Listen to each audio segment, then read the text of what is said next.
Okay, this is going to be a fairly long review because it is going to be all-encompassing, and I do not have a visual aid for this particular movie that we are reviewing tonight. It is Thursday, the 29th of June, 2023, and we are reviewing Indiana Jones and the Dial of Destiny, the fifth Indiana Jones picture. And for visual aid, I have this Volume 1 box set that my friend Jonathan recently sent me, the Young Indiana Jones Adventures, the early years. And I will have to track down the other ones because of, apparently there's a part 2, maybe even a part 3 to this box set, but that's not the point. This is just a visual aid to tell you that we are talking about the Dial of Destiny. I don't have a lobby card or any other advertising to put into my video to lead into it, so we're just going to dive right in. And this is going to be a complete survey of all of the films, and the Wikipedia article on this where I pulled all the information from was extensive. I have not really read any other reviews on it. I've seen like the overall averages. The official worldwide release date is tomorrow, and I took my son Charlie for his first PG-13 movie in the theaters. Yeah. There's a... Don't rate it yet. We're not rating it yet. And just let Dad talk about the film off camera until I'm ready for you. Okay. This is going to be a while. So just bear with me here. So this movie, I didn't realize that a part 5, they had written the original screenplay in like the late 70s for Raiders of the Lost Ark. And with Paramount, they had agreed all the way back to the late 70s, prior to the even 1981 release of Raiders of the Lost Ark, they had agreed to do 5 pictures. And that never really happened until after Crystal Skull in 2008. Then Lucas said he would really start working on a 5th installment to kind of be the sequel to the Crystal Skull, where Lucas had intended the Shia LaBeouf character, Mutt Williams, to be the replacement for Harrison Ford. And then, as you know, that never really happened. And then fast forward to, where are my notes here? 2016, they brought on this guy, David Coep? I don't know. They brought on him to write the film, and Spielberg was attached to direct it, although he was kind of like whatever about it. So then he ended up leaving after the it was originally starting to be written in 2016 with a 2019 release date, and then the pandemic happened and everything kind of ground to a halt, and obviously the 2019 release date didn't happen. They went through a whole slew of different writers. They brought on James Mangold, which I've never really seen any of his films. I think he's known for Ford versus Ferrari, which it's on my list of films I need to watch, but I've never really seen any of the Mangold directed pictures. Spielberg executive produced, and I think Lucas was on board to executive produce as well. So it was a long process. They went through a whole slew of writers writing scripts. The scripts were rejected. And then they kind of looked at the original films, and they went back to like, well, the original protagonists in that movie were Nazis, so we're going to bring that back in, kind of stick with what's familiar. And I'm not going to give any spoilers. This is just kind of more my opinion. I will say the thing that I hated about this film, and I wasn't really doing video reviews this early, but in The Irishman, the 2019 Martin Scorsese picture, they did the de-aging, and you see these de-aged Robert De Niro's, which look very CGI, but he's still moving like a late 70s aged man. The same thing in the intro to this movie takes place in 1945, and you see the de-aged Harrison Ford, but when he opens his mouth, it's the Harrison Ford in his early 80s talking, and it drove me absolutely insane, and it does not look natural at all.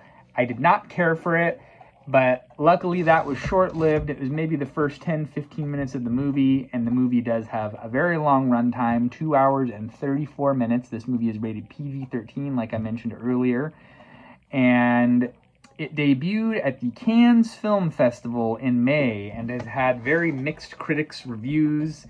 It was kind of, a lot of people were saying it's going to be as bad as The Crystal Skull, it's going to be terrible. Me and my buddy Ryan have been talking about it. My buddy Jonathan and I have been talking about it. And I was just kind of going into it with very low expectations. And then I saw it. And yes, it is long. But I really enjoyed the film because I love time travel. The premise of the film, without giving any spoilers, there's this Greek mathematician, Archimedes, and they took creative liberties with this ancient thing that he may have invented that was for mathematics.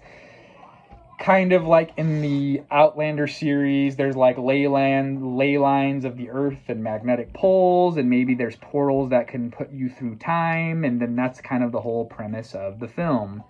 So there are these Nazis that obviously are still Nazis way after the war has been won and the Nazis lost, and they are still hell-bent on revitalizing the Reich and going back through time. And that's kind of the whole premise of the film. Interesting fact, this movie cost $295 million to make, and it is considered one of the most expensive films ever made. So we will see what the weekend box office totals are. We saw it on a Thursday and at a 4:30 p.m. showing in IMAX, and it was not packed out. There was a lot of people there, 55 plus crowd, and it wasn't packed. So now we're going to get into my review on the film, and we're going to break down the critics' review so far on a percentage category. Come back into the picture. Now you could be here. Now I'm ready for you. So Rotten Tomatoes, 66% critics score. IMDb, 7 out of 10. Google users so far are 80%, and I am 4 out of 5 on the picture. I love time travel. I liked the movie. I enjoyed it. I looked past some of the CGI and some of the whatever. Some of the parts were kind of cheesy, but a lot of the other films are too, if you think about it. And you watched all of the Indiana Jones with me, all the original 3 films with me. They were on TV on Christmas Day. We had recently moved into the house we're living in now, and we watched all 3 of the films on TV back to back to back. And I don't know if you remember watching the original 3 films. Do you remember watching the original? What's the original ones that you could think of? Okay. I remember, I think, the second and first, and then the third, I'm pretty sure they got that golden thing right. The Golden Cup, yeah. That was the third one, exactly. So now, Dial of Destiny, what do you rate this on the 1 to 5 scale? I might go way too far, but yeah, 5 out of 5. That's fine.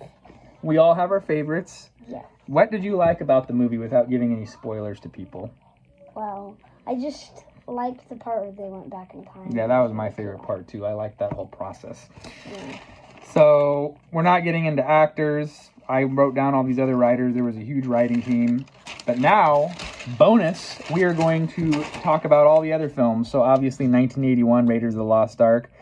That movie, IMDb set 8.4 out of 10. Rotten Tomatoes, 93%. Google users, 92%. I am 5 out of 5 on Raiders. Temple of Doom, 77% Rotten Tomatoes, IMDb 7 out of 10, Google users 83. I am 3 out of 5 on Temple of Doom. Probably one of my least favorites of the film. Remember that guy gets like lowered down into the fire? Oh, yeah. Yeah, that's not my favorite.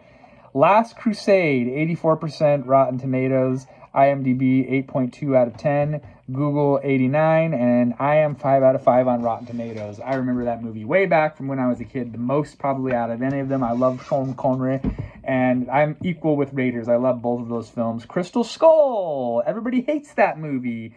Rotten Tomatoes, 77%, IMDb 6.10, or 6 out of 10, 75%. And I'm comparable with that film and Temple of Doom. I am 3 out of 5. I still enjoyed it. I watched it last year, and it wasn't as bad as I remember.